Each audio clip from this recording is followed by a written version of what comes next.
Ladies and gentlemen, as you can see, we have designer Anastasia. She goes by Matilda in the fashion world. Let me give her a chance to introduce herself and build credibility for you why she designed, because she's in a very special space. She's not just a designer, but it's arts, it's sustainability, and it's avant-garde, correct? Correct. Uh, Hello, guys. My name is Matilda Marginal. I'm a founder of avant-garde fashion brand. Yeah, Uh, nice can to you meet you. can you do a little pitch like about the brand? What's the story? What's the mission? What's the philosophy? What's like why this? Okay, 30 seconds commercial for you. So why Uh, should they listen to the rest of the interview? so I attribute my brand to such directions as slow fashion, sustainable fashion, anti-glam, and anti-fashion. You also can, I put very deep sense to all my collections, and that's why you can see reflection of social problems in my works, or ecological crisis. I also, or distraction from beauty standards. So I want to show to people another different aesthetics and move from stereotypes. Makes sense. I agree, and I totally support with many shows that I've done in the past and recently. That's very something that in New York is very popular and very upbeat. Uh, we have even you in Denver and we here in New York. We still have COVID for over a year, right? And many designers face less sales or challenges or a variety of issues due to pandemic.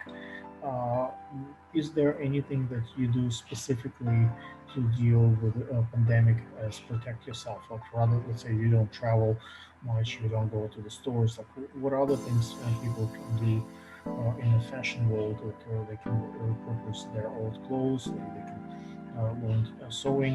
Like what can be done in the fashion space to deal with the pandemic? I think it's very important to be okay that we have such difficult times, and if I can't sell so much right now, I'm not trying to, and I'm focused more now on my next collection. I'm focused more inside me and interested more in doing art than sales. So yeah, and it's less risk to spread the COVID.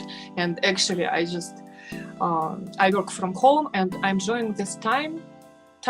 And I think this is very special times right now because we change our priorities, we change our habits, and this is wonderful. I think we all needed this just to be aware what's going on around. Can you talk a little bit about avant-garde fashion?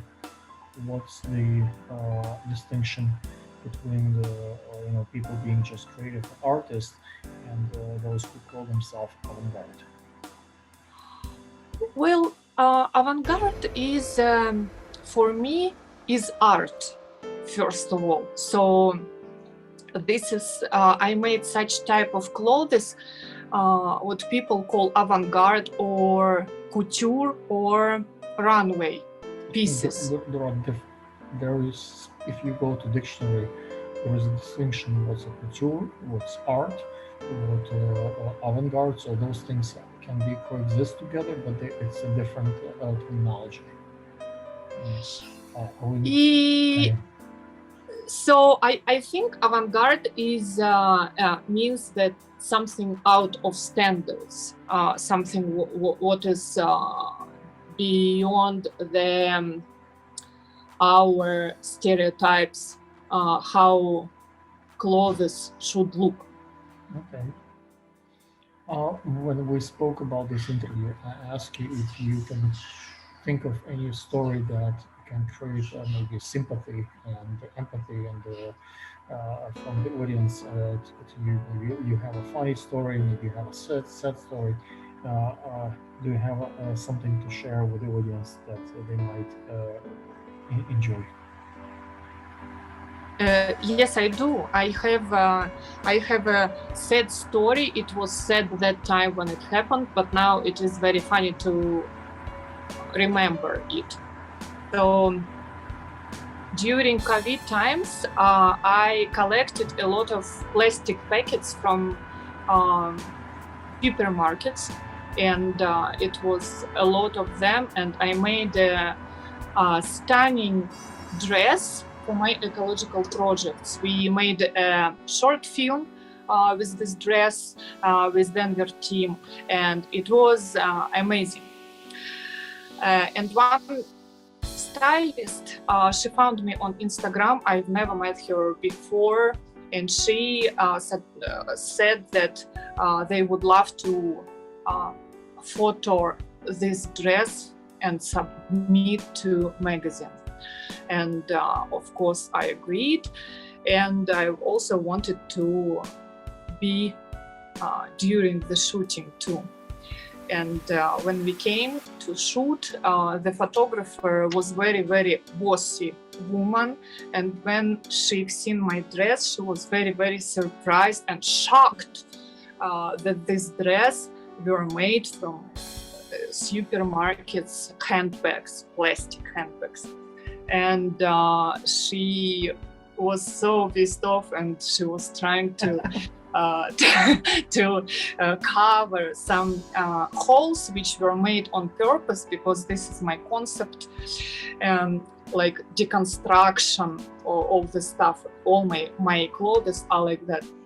And she were trying to put her scarf on this dress, and I didn't want, and it was a conflict there, and these pictures didn't go to magazines. And but I was very surprised that they didn't even try to know what kind of dress it is. So they've seen only pictures on Instagram, but in all my posts I was describing why I did this dress, which materials I used, and blah blah blah. So this is the story. Okay, that's a story with a moral. My next question to you is if you have any advice for people of fashion that might help fellow designers or photographers or models, like people in the space, like something that works for you, like a life hack. Oh, my advice would be probably to be more aware and to notice wonderful things around. And if you work with some artists, please check their concept, check their works, and it's better a little bit know some information about the artist, because for example they also were suggesting some accessories which they have, and accessories was made from the parts of animals. So it was a goat leg there. They wanted to put this accessory on the dress, but I can't accept that, because I am all about ecological, about sustainability, and that would be a conflict, I see. Yes. So this is my advice to people. And one life hack also to designers who travel around the world with their collections. What I do last time when I went to Moscow on my show, all collection occupied my two big suitcases, and I prefer to not take my clothes and just was wearing clothes from my collection in Moscow, and people liked that a lot. That's a great life hack. Uh, let's share what's your social media. Like, it's a good time to do a plug-in for you. Do you use like Instagram, I guess, right? And, Yes, please give me the link from my Instagram on description under the yes. video, and I will tell that it is my Instagram called Matilda Marginal. Please come, see, make friends. I like new people, guys. I think it's a very noble thing of you. Thank you so much for coming on board.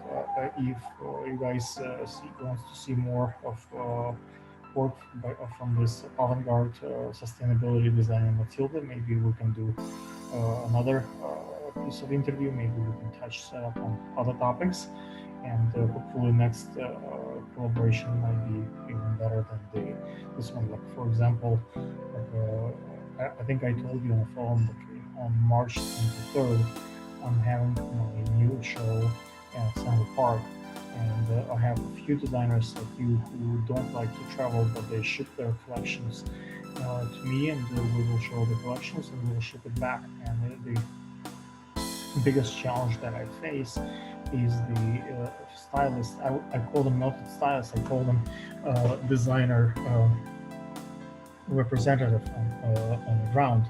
Basically, these people carry the bags to the park, or carry it from the park, make sure that models return the dresses back, so we collect the ID. So when they give us back our garment, we return their ID. So because we have cases when in the past models just walk away with the clothes that they really like, and so accessorize, put together, fight for the best models, because there are like 6, 7 designers, right? So the person who will be your representative in the collection, for example, might should try to get the best talent, the best team for you. And we had in the past shows a number of times people when they come as tourists to New York from other states. Like now it's not that many people from other countries, but from other states still people travel. It's the first weekend of the spring break, so a lot of people come to New York for that time, March 28th, and their job is basically kind of represent you. So if people want to buy garments, which happens often on the spot as a souvenir from New York, they should be able to contact you and negotiate whether they pay you directly on Zello or PayPal, or they actually pay cash on the spot to us, and we release the garment. So that's something maybe for you to consider. Maybe if you want to ship your collection to us and show it with our production. Thank you so much for plugging for my show on Thank your you, Alex. on your segment. And guys, we'll get back to you with the next one. Thank you. Okay, thank you. Bye bye. Good.